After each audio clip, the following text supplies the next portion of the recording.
للمتقين والصلاة والسلام على محمد بن عبد الله الأمين وعلى آله الطيبين وأصحابه الطاهرين وعلى من دعا بدعوته وحذا بحبله إلى يوم الدين. أما بعد،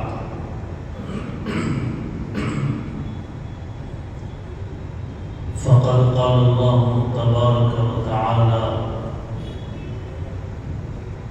أعوذ بالله من الشيطان الرجيم، بسم الله الرحمن الرحيم. يريدون أن يطفئوا نور الله بأفواههم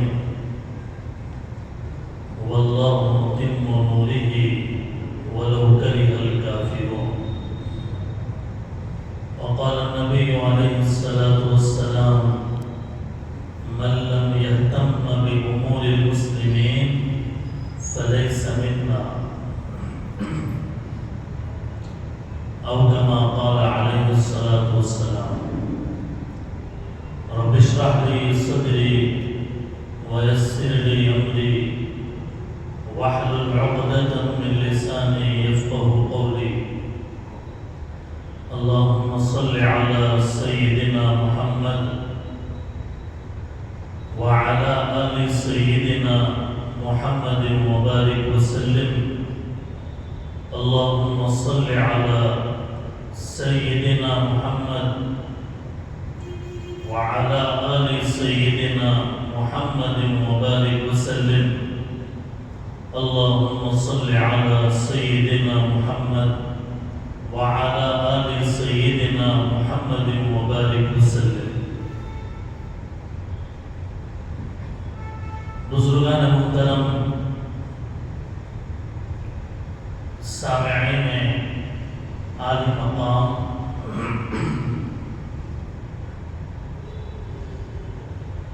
عزیزان ملت اسلامیہ،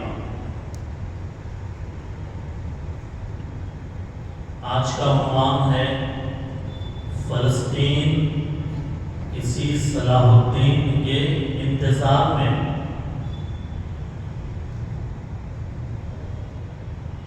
اس سے پہلے 2 جمعے آپ حضرات کے سامنے فلسطین کے موضوع پر بیان ہوا۔ مسجد اقصی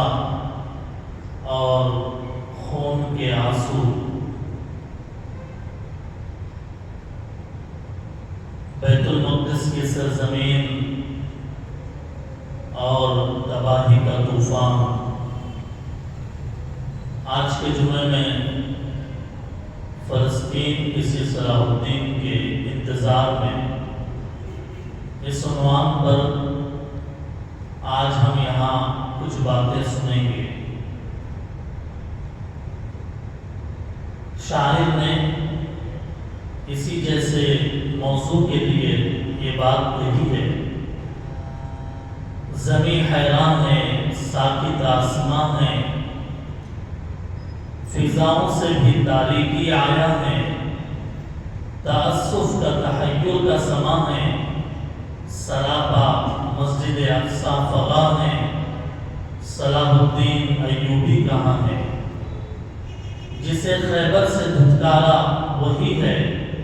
یہی ہے دشمن مسلم یہی ہے، متاع دین و ایمان لٹ رہی ہے، مگر غافل حرم کا پاسباں ہے، صلاح الدین ایوبی کہاں ہے؟ موقع دامن عصیاں کو دھو لو، اگرچہ کڑوی ہے حق بات بولو، مسلمانوں خدا را آنکھیں کھولو، سنو القدس تم کو اذان ہے، صلاح الدین ایوبی کہاں ہے؟ عرب کے پاس دولت کا ذخیرہ،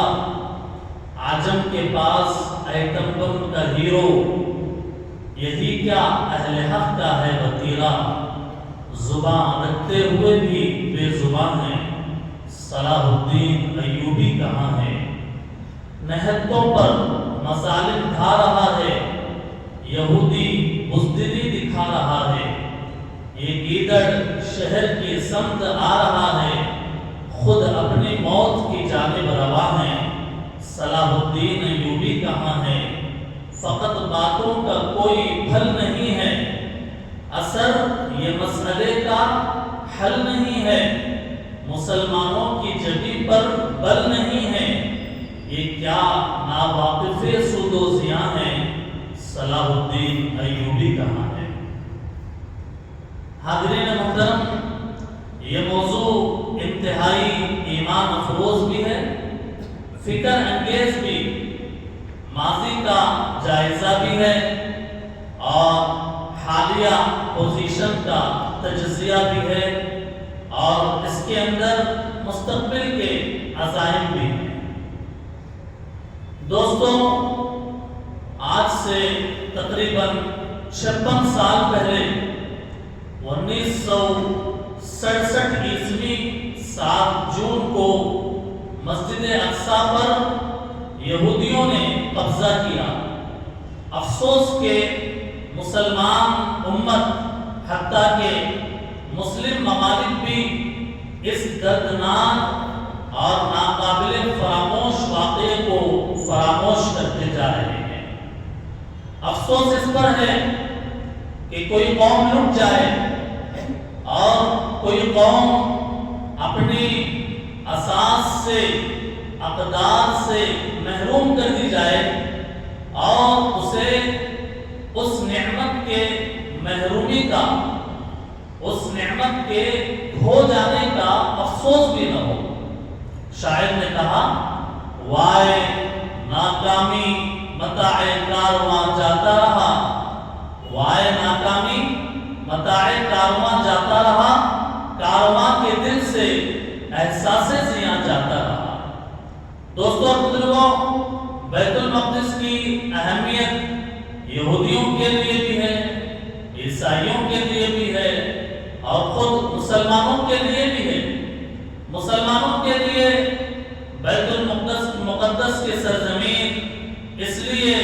قابل عظمت ہے اور اہمیت کی حامل ہے کہ اسی بیت المقدس میں، مسجد اقصیٰ میں اللہ کے نبی علیہ السلام نے معراج کے موقع پر نبیوں کی امامت فرمائی ہے۔ مسجد اقصیٰ مسلمانوں کا قبلہ اول رہا ہے۔ مسجد اقصیٰ مسلمان 16-17 مہینے مدینہ جانے کے بعد جس طریقے سے خانہ کعبہ کی طرف رخ کر کے آج نماز پڑھ رہے ہیں، ویسے ہی مسجد اقصیٰ کی طرف رخ کر کے نماز پڑھا جاتا رہا ہے۔ حضرت ابراہیم علیہ السلام نے بھی بیت المقدس کی تعمیر فرمائی اور کئی انبیاء، حضرت صالح علیہ السلام، حضرت یعقوب علیہ السلام، حضرت داؤد علیہ السلام، حضرت سلیمان علیہ السلام، حضرت موسیٰ علیہ السلام، حضرت زکریا علیہ السلام، حضرت یحییٰ علیہ السلام اور حضرت عیسیٰ علیہ السلام، کتنے ہی نبیوں کی زندگی سے بیت المقدس کا براہ راست تعلق ہے۔ اس لیے مسلمان بیت المقدس کو خصوصی اہمیت دیتا ہے۔ احادیث کے اندر بھی اللہ کے نبی علیہ السلام سے ایک صحابی نے بیت المقدس کے بارے میں دریافت کیا تو اللہ کے نبی نے فرمایا، یہ حشر اور نشر کی سرزمین ہے، یعنی لوگوں کو وہیں پہ جمع کیا جائے گا۔ اللہ کے نبی نے فرمایا، یہاں آؤ، نماز ادا کرو، کہ اس مسجد میں، مسجد اقصیٰ میں نماز ادا کرنا دوسری مسجدوں میں 1000 نماز ادا کرنے کے برابر ہے۔ مسجد اقصیٰ میں اگر ایک نماز پڑھیں گے تو اس کا ثواب ایک حدیث کے مطابق، دیگر روایتوں میں اور بھی بڑی تعداد آئی ہے، ایک حدیث کے مطابق 1000 نماز پڑھنے کا ثواب ملتا ہے۔ صحابی نے پوچھا، اللہ کے نبی اگر وہاں جانے کی طاقت نہ ہو، وہاں جا کر اگر نماز نہ پڑھ سکتے ہو، تو اللہ کے حبیب نے فرمایا کم سے کم تیل کا ہدیہ بھیج دو، تیل کا ہدیہ بھیج دو، جو وہاں مسجد اقصی میں چراغ جل رہے ہیں اس کے اندر تمہارے ہدیے سے تیل خرید کر ڈال دیا جائے گا، تو اس کا بھی تم کو ثواب ملے گا۔ ابن ماجہ کے اندر یہ بات آئی ہے۔ اس سے پتہ یہ چلا کہ مسجد اقصی کے لیے اور فلسطین کے مسلمانوں کے لیے اگر کوئی آدمی تعاون کرتا ہے، اللہ کے نبی نے اس کی ترغیب دی ہے کہ تم اگر تیل کا ہدیہ بھی بھیج سکتے ہو تو بھیج دیا کرو۔ حدیث کے اندر ہے حضور علیہ السلام نے فرمایا جب سلیمان علیہ السلام مسجد اقصی تعمیر کر کے فارغ ہو گئے تو حضرت سلیمان علیہ السلام نے دعا کیا، اے اللہ ایسی حکومت مجھے دیجیے جو میرے بعد کسی اور کو نہ ملے، رب هب لي ملكا لا ينبغي لأحد من بعدي۔ ایک اور دعا کیا حضرت سلیمان علیہ السلام نے، فرمایا اے اللہ جو اس مسجد میں مسجد اقصی میں آ کر نماز ادا کرے، اے اللہ اس کے تمام گناہ معاف کر دیجئے، اس کو ایسا بنا دیجئے جیسے اس نے آج تک گناہ ہی نہ کیا۔ اس سے پتہ یہ چلا کہ مسلمانوں کا مسجد اقصی سے جو تعلق ہے وہ صرف جذبات کا نہیں ہے، بلکہ اس کی بنیاد دین میں ہے، اس کی بنیاد قرآن میں ہے، اس کی بنیاد اس تعلق کی حدیث کے اندر ہے۔ اگر فلسطین یا مسجد اقصی کے تعلق سے کوئی بات کی جا رہی ہے تو وہ اس لیے کہ مسلمانوں سے اس سرزمین کا اور وہاں کے ایمانی ہواؤں کا بڑا گہرا تعلق ہے۔ دوستوں اور بزرگوں، بیت المقدس کی جو سرزمین ہے، حضرت عیسیٰ علیہ السلام کے آنے سے 600 سال پہلے وہاں پر بابل کے بادشاہ بخت نصر نے وہاں پہ حملہ کیا تھا۔ بیت المقدس کی سرزمین پہ اینٹ سے اینٹ بجا دی تھی، اور وہاں پر رہنے والے یہودیوں کو جو شریر صفت ہو گئے تھے اور خبیث ہو گئے تھے، بخت نصر نے ان کے اوپر حملہ کیا۔ 1,00,000 یہودیوں کو پکڑ کر 1,00,000 یہودیوں کو پکڑ کر قید کر کے بابل لے گیا۔ سونے اور چاندی کے جو زیورات تھے وہاں اس کو بھی لوٹ لیا گیا۔ دوستوں اور بزرگوں، حضرت عمر فاروق رضی اللہ تعالیٰ عنہ کے دور خلافت میں تقریباً 636 عیسوی کو بیت المقدس کو حضرت عمر رضی اللہ تعالیٰ عنہ نے بھی خلافت کے زمانے میں آپ کے صحابہ یعنی حضرت عمرو بن العاص اور حضرت ابو عبیدہ رضی اللہ تعالیٰ عنہما نے فتح کیا ہے بیت المقدس کو، اس کا محاصرہ کیا، بغیر خون ریزی کے صلح و صفائی کے طریقے سے بیت المقدس کو حاصل کرنے کے لیے، مسجد اقصی کو حاصل کرنے کے لیے عیسائیوں سے اس وقت میں بات چیت کیا۔ عیسائیوں نے کہا ہم بغیر لڑائی کے اور خون بہائے بغیر آپ کو یہ مسجد حوالے کر دیں گے، لیکن اس کے لیے آپ کے خلیفہ کو یہاں آنا پڑے گا، آپ کے خلیفہ کو یہاں آنا پڑے گا۔ حضرت عمر رضی اللہ تعالیٰ کو پیغام دیا گیا۔ حضرت عمر رضی اللہ تعالیٰ نے بات سنی اور آمادگی کا اظہار کیا کہ میں خود بیت المقدس جاؤں گا اور مسجد اقصی کو آزاد کراؤں گا۔ چنانچہ حضرت علی رضی اللہ تعالیٰ کو حضرت عمر رضی اللہ تعالیٰ نے مدینے کا امیر بنا کر خود نکلے، ملک شام کے سفر کے لیے بیت المقدس کے طرف روانہ ہوئے،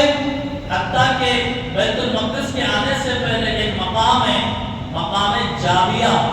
وہاں پر عیسائیوں کے بڑے فادروں سے ملاقات کی آپ نے، ان کے علماء سے، ان کے حکمرانوں سے ملاقات کیا،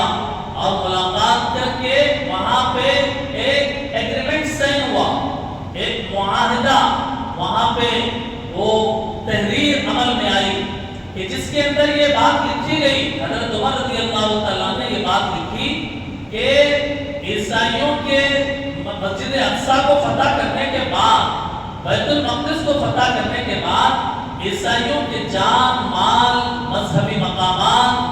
کی ضمانت دی جائے گی، اور حضرت عیسیٰ علیہ السلام کی عیسائیوں نے جو مورتیاں بنائی ان مورتیوں کی بھی حفاظت کی ضمانت دی گئی۔ اس کے بعد سے حضرت عمر رضی اللہ عنہ کے دور کے بعد سے تقریباً 400-500 سال تک مسلمانوں کے اختیارات میں رہی بیت المقدس، مسجد اقصی، حتیٰ کہ ایک زمانہ ایسا آیا، ایک وقت ایسا آیا 11ویں صدی میں جب صلیبی جنگیں شروع ہوئی، عیسائیوں کے ساتھ جب مقابلے شروع ہوئے، تو پھر وہ ایک افسوسناک دن آیا کہ 23 شعبان 422 ہجری غالباً اس کو دوبارہ عیسائی بیت المقدس کو انہوں نے فتح کر دیا، شہر میں قتل عام مچایا۔ عیسائیوں نے جب بیت المقدس کو فتح کیا تو شہر کے اندر قتل عام مچایا، بچے، عورتوں کا خون کیا، بوڑھوں کو مار ڈالا، حتیٰ کہ شہر میں لاشوں کے انبار لگ گئے۔ کہا جاتا ہے کہ صرف ایک دن میں عیسائیوں نے جو مسلمانوں پر حملہ کر کے ان کو ختم کیا ہے، 70,000 لوگوں کو شہید کیا گیا۔ 70,000 مسلمانوں کو ایک دن میں بیت المقدس اور اس کے اطراف و اکناف میں شہید کر دیا گیا۔ کئی ہزار لوگوں کو گویا گرفتار کر کے قید خانے میں ڈال دیا گیا، حتیٰ کہ یہ 80-90 سال کا جو دور ہے غلامی کا اور عیسائیوں کے بیت المقدس پر تسلط کا، یہ اتنا سخت دور گزرا ہے۔ اسی دور میں حضرت سلطان نور الدین زنکی رحمت اللہ علیہ، آپ کے لشکر میں حضرت سلطان صلاح الدین ایوبی رحمت اللہ علیہ آئے۔ اللہ تعالیٰ نے آپ کے ہاتھ سے گویا مسجد اقصی کے لیے آزادی کا فیصلہ دلانا تھا۔ حضرت سلطان صلاح الدین ایوبی نے 20 سال مستقل محنت کر کے 100 سے زیادہ جنگیں لڑی حضرت سلطان صلاح الدین ایوبی رحمت اللہ علیہ نے، اور پھر وہ دن آیا کہ جس دن میں حضرت سلطان صلاح الدین ایوبی رحمت اللہ علیہ نے حطین کی لڑائی لڑ کر مسجد اقصی کو آزادی دلائی اور اسے فتح کیا۔ یہ بات ہے 1187 عیسوی کی، یہ بات ہے 1187 عیسوی کی۔ حضرت سلطان صلاح الدین ایوبی رحمت اللہ علیہ نے جب مسجد اقصی کو فتح کیا، بیت المقدس کی زمین کو، کوئی قتل عام نہیں کیا، کسی بچے کو نہیں مارا، کسی بوڑھے کا خون نہیں بہایا، کسی عورت کی آبرو ریزی نہیں کی گئی، بلکہ امن و امان کے ساتھ گزشتہ سال 3-4 جمعے حضرت سلطان صلاح الدین ایوبی رحمت اللہ علیہ کے حیات طیبہ پر ہم نے بات کی تھی، تو اس موقع پر تفصیلات درج کی تھی کہ سلطان صلاح الدین ایوبی رحمت اللہ علیہ جب بیت المقدس کو فتح کرنے کے لیے گئے، کوئی خون نہیں بہایا، معصوم بچوں کو آپ نے ذبح نہیں کیا۔ حضرت سلطان صلاح الدین ایوبی رحمت اللہ علیہ کا اندیہ یہ تھا، ان کا ایمان یہ تھا کہ لڑنے اور جیتنے کے لیے طاقت کی اتنی ضرورت نہیں ہے جتنی غیرت کی ضرورت ہے، جتنی غیرت کی ضرورت ہے۔ کہ امت مسلمہ کے اندر ایمانی غیرت ہو تب امت مسلمہ جنگیں جیت سکتی ہے اور اسے مسجد اقصی کو حاصل کر سکتی ہے۔ طاقت نہ بھی ہو یا کم بھی ہو، لیکن ایمانی اگر غیرت ہے تو پھر اللہ تعالیٰ کی مدد شامل حال ہوگی۔ حضرت سلطان صلاح الدین ایوبی رحمت اللہ علیہ کے بعد سے خلافت عثمانیہ کے زوال تک تقریباً 761 سال مسلمانوں کے کنٹرول میں بیت المقدس کی سرزمین رہی اور مسجد اقصی کی سرزمین رہی، حتیٰ کہ یہودیوں نے خلافت عثمانیہ کے آخری دور میں سازشیں بننی شروع کی اور فلسطین میں زمین خریدنا شروع کیا۔ خلافت عثمانیہ کے آخری بادشاہ سلطان عبد الحمید ثانی، ان کے پاس یہ یہودی اور ان کے نمائندے پہنچے کہ فلسطین کی زمین ہمیں بھی دی جائے۔ حضرت سلطان عبد الحمید ثانی رحمۃ اللہ علیہ نے یہ بات فرمائی ہے جو سونے کے پانی سے آب زر سے لکھنے کے قابل ہے۔ حضرت نے فرمایا میں سرزمین فلسطین کا ایک اینچ بھی یہودیوں کو نہیں دوں گا، میں سرزمین فلسطین کا ایک اینچ بھی یہودیوں کو نہیں دوں گا، کیونکہ فلسطین میرا نہیں ہے بلکہ امت کا ہے۔ فلسطین میرا نہیں ہے بلکہ امت کا ہے، اور امت نے اس سرزمین کی حفاظت کے لیے اپنا خون بہایا ہے۔ چنانچہ جب خلافت عثمانیہ کا زوال ہوا اور گرا دی گئی اور جنگ عظیم کے بعد برطانیہ کے اقتدار میں فلسطین کی زمین چلی گئی، تو انہوں نے اپنا ایک فیصلہ، تقریباً چھوٹا سا فیصلہ تھا، برطانیہ کے اقتدار میں اختیارات میں جب وہ فلسطین کی زمین چلی گئی، انہوں نے وہاں پر یہودیوں کو بسنے کی اجازت دے دی، حتیٰ کہ یہ بستے بستے بستے 1948 عیسوی تک لاکھوں کی تعداد میں ہو گئے، اور 1948 عیسوی کو فلسطین میں زمین میں گھس کر زبردستی ایک ملک بنانے کا انہوں نے اعلان کیا۔ مختلف ممالک سے انہوں نے مدد حاصل کی، اقتصادی میدان میں آگے بڑھے، تعلیمی میدان میں آگے بڑھے، اور فوجی نظام میں انہوں نے استحکام پیش کیا، حتیٰ کہ 1948 کے بعد 1967 تک بڑے مضبوط ہو گئے تھے، اور 1967 عیسوی میں عرب کی ان کے ساتھ جمہوری یہودیوں کی یہ، اور اس وقت میں انہوں نے پورے فلسطین کے اوپر حملہ کر کے مسجد اقصی کو اپنے قبضے میں لے لیا۔ اور وہ دن یعنی تقریباً 1967 عیسوی 7 جون وہ دن تھا کہ جس دن میں یہودیوں نے مسجد اقصی کے اوپر اپنا قبضہ جمایا اور اس کے بڑے حصے کے اوپر قابض ہو گئے، اور وہاں سے ظلم و ستم کا جو ایک حساب شروع ہوا۔ دوستوں اور بزرگوں، یہ اتنا بڑا واقعہ تھا کہ مسلمانوں کے ہاتھوں سے مسجد اقصی چھن جائے اور ختم کر دی جائے، یہ اتنا بڑا واقعہ تھا کہ آسمان خون کے آنسو بہاتا اور زمین کا سینہ شق ہو جاتا، تو بھی باعث تعجب نہ تھا۔ اس واقعے کو 1967 عیسوی میں مسجد اقصی سے مسلمان محروم کر دیے گئے، اس کے اوپر ان کا قبضہ ہو گیا۔ اس واقعے کو امت مسلمہ نے بھلا دیا۔ امت مسلمہ کو اس تاریخ کا علم ہی نہیں ہے۔ امت مسلمہ کے جوانوں کو اپنی تاریخ کا، اپنی ہسٹری کا علم نہیں ہے۔ مسلمان کو مسلمان،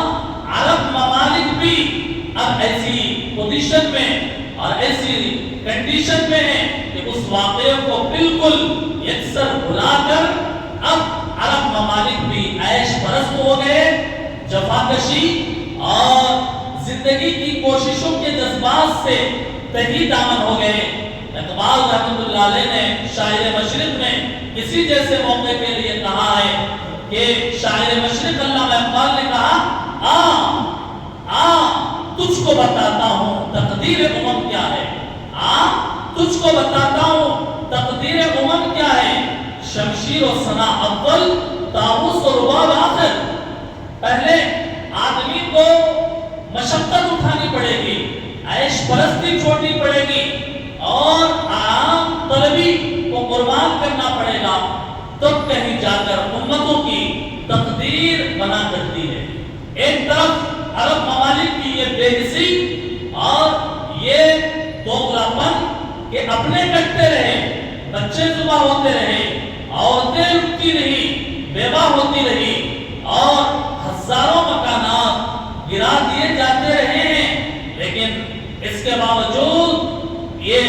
آج تک زبانی بیان کے علاوہ عملی طور پر کوئی اقدام کرنے کے لیے آج تک انہوں نے کوئی حرکت نہیں کی ہے۔ زبانی طور پر کانفرنس کر کے، بڑے بڑے میٹنگ لگا کر، عرب ممالک کو جمع کر کے کسی چیز کی مذمت کر دیا اور اپنے غم یا غصے کا دو چار الفاظ میں اظہار کر دیا، لیکن عملی طور پر انہوں نے کوئی قدم نہیں اٹھایا۔ جبکہ اس وقت فلسطین کے مسلمان بے یار و مددگار صرف حسبنا اللہ و نعم الوکیل، اللہ کی ذات پر بھروسہ کر کے وہ قدم آگے فلسطین کے مسلمان جو مظلوم ہیں، یہ جو نہتے ہیں، ان کے اوپر یہ ظلم و ستم کی چٹانیں ہیں۔ علامہ اقبال نے کہا یہ غازی یہ تیرے پر اسرار بندے، یہ غازی یہ تیرے پر اسرار بندے جنہیں تو نے بخشا ہے ذوق خدائی، دو نیم ان کی ٹھوکر سے صحرا و دریا سمٹ کر پہاڑ ان کی ہیبت سے آئی۔ اسی لیے آج کے حالات میں عربی زبان کا وہ شاعر کا شعر یاد آتا ہے جس میں اس نے کہا تھا ہاتھی صلاح الدین ثانیۃ فینا، ہاتھی صلاح الدین ثانیۃ فینا وجددی حدینا او شبہ حدینا، کہا کہ ایک صلاح الدین ایوبی پھر سے آ جائے جو حدین کا معرکہ برپا کر کے پھر سے مسلمانوں کے لیے ان کا قبلہ اول مسجد اقصی کو آزادی دلا سکے۔ ایک طرف فلسطین کے مسلمانوں پر یہ ظلم و ستم کا پہاڑ توڑا گیا، دوسری طرف سعودی عرب کے اندر اور عرب ممالک کے اندر عجیب طرح کی غفلت چھائی ہوئی، ناچ گانے کی محفلیں زوروں پر، ناچ گانے رقص و سرور کی محفلیں زوروں پر۔ آج فلسطین کے بچے، وہاں کے معصوم بوڑھے اور وہاں کی عورتیں زبان حال سے عرب ممالک کو یہ آواز دے رہی ہیں کہ جس کو شاعر نے اپنے شعر میں کہا کوئی ہے نہیں تم سا سنگ دل زمانے میں، تم سے کوئی ہے نہیں تم سا سنگ دل زمانے میں، تم بھی گویا شامل ہو میرا گھر جلانے میں، تم بھی ہو شامل گویا میرا گھر جلانے میں۔ میں ادھر اٹھاتا ہوں صبح اور شام کو لاشیں، میں ادھر اٹھاتا ہوں صبح اور شام کو لاشیں، تم ہو مست ادھر لیکن ناچنے گانے میں۔ شاعر نے کہا فلسطینیوں سے ہمدردی کرتے ہوئے تم اکیلے نہیں ہو، یہ جہاں ساتھ ہے، یہ زمین ساتھ ہے، یہ آسمان ساتھ ہے، ظلم سہتے رہو، صبر سے کام لو، کوشش تم یوں ہی جاری رکھو، توڑ دو ہمت دشمنا، توڑ دو ہمت دشمنا، توڑ دو سرفروشوں کا سیل رواں ساتھ ہے، تم اکیلے نہیں ہو، یہ جہاں ساتھ ہے، یہ زمین ساتھ ہے، یہ آسمان ساتھ ہے۔ آج طوفان مخالف ہے تو کیا ہوا؟ آج طوفان مخالف ہے تو کیا ہوا؟ برق و باران مخالف ہے تو کیا ہوا؟ خود نگہباں مخالف ہے تو کیا ہوا؟ بلبلے ہی نہیں گلستہ ساتھ ہے، تم اکیلے نہیں ہو، یہ جہاں ساتھ ہے، یہ زمین ساتھ ہے، یہ آسمان ساتھ ہے۔ انقلاب آتے رہیں گے مگر، انقلاب آتے رہیں گے مگر، طول پکڑے گا یہ قصہ مختصر، عزم و ہمت کا ایک کارواں ساتھ ہے، تم اکیلے نہیں ہو، یہ جہاں ساتھ ہے، یہ زمین ساتھ ہے، یہ آسمان ساتھ ہے۔ دوستوں اور بزرگوں، آج جن عرب ممالک کو یہ ذمہ داری دی گئی کہ وہ حرم کی نگہبانی کریں، حرم کا پاسبانی کریں، آج ان سے حرم کی پاسبانی نہیں ہو رہی ہے اور وہ بت خانے کی پاسبانی کے کر رہے ہیں، اور اس میں ان کا یقین بھی مردہ ہو گیا۔ تنعم، عیش پرستی، رقص و سرور کی محفلیں امت مسلمہ کو بے چین کیے ہوئے ہیں۔ اس لیے ضرورت ہے آج صلاح الدین ایوبی رحمۃ اللہ علیہ کے جذبہ زندگانی کو جوانوں کو بتایا جائے کہ جنہوں نے یہ کہا تھا اسلام کی سربلندی کی خاطر، اگر تم مجھے، صلاح الدین ایوبی نے کہا تھا، اگر تم مجھے یقین دلاؤ کہ میرا سر میرے جسم سے جدا کرنے سے اسلام اور زیادہ سربلند ہوگا۔ تو رب کعبہ کی قسم، میں تمہاری تلوار سے اپنا سر کاٹ کر تمہارے قدموں میں رکھوں گا۔ صلاح الدین ایوبی نے کہا میرا سر کاٹنے سے اگر اسلام کی بلندی ملتی ہے، میں اپنا سر تمہارے تلوار سے کاٹ کر تمہارے قدموں میں رکھوں گا۔ ایک دوسرے موقع پر صلاح الدین ایوبی نے کہا تھا ہر مسلمان اللہ کا سپاہی ہے مگر ایمان اور کردار بنیادی شرط ہے۔ تم پرندوں سے دل بہلایا کرو۔ سپاہیگری اس آدمی کے لیے ایک خطرناک کھیل ہے جو عورت اور شراب کا دل دادا ہو۔ جو جس امت کے جوان شراب پیتے ہو یا شراب کی لت میں مبتلا ہو یا وہ عشق بازی کرتے ہو اور عورتوں کے پیچھے جاتے ہو، اس قوم کے جوان کیا مسجد اقصی کو آزادی دلائیں گے؟ صلاح الدین ایوبی نے کہا تھا کسی قوم کو ہرانا ہو اس قوم کے جوانوں میں بے حیائی عام کر دو، اس قوم کو ہرانا آسان ہو جائے گا۔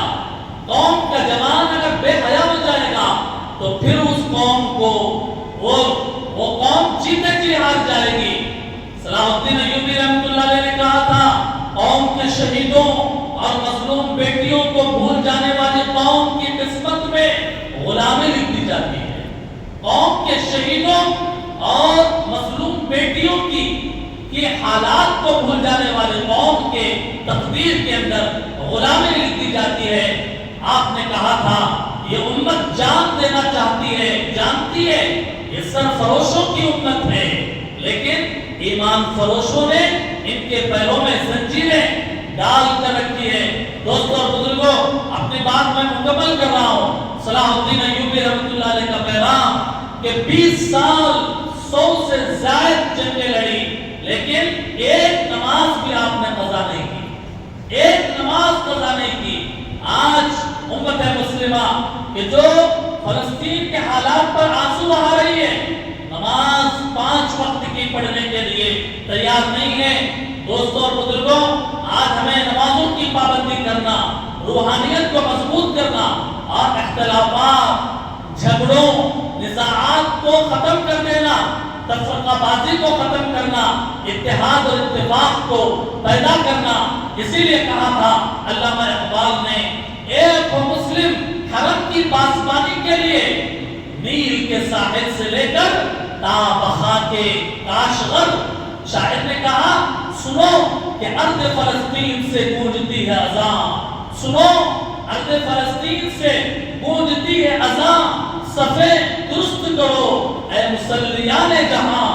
ہے اتحاد ہی امت کے زندگی کا نشان، ہے اتفاق ہی زندہ قوم کی برہان۔ دوستوں اور بزرگوں، جہاں خود کو سنبھالنے کی ضرورت ہے، اپنے غیر مسلم بھائیوں کے ذہن سازی کی بھی ضرورت ہے، اسلام کا صحیح پیغام، اسلام کی سچی ترجمانی ان کے سامنے پیش کرنے کی ضرورت ہے تاکہ اسلام کے اوپر جو شکوک شبہات کے بادل چھائے ہوئے ہیں، ہماری سچی ترجمانی سے یہ بادل چھٹ جائیں اور پھر سے آئے کوئی صلاح الدین ایوبی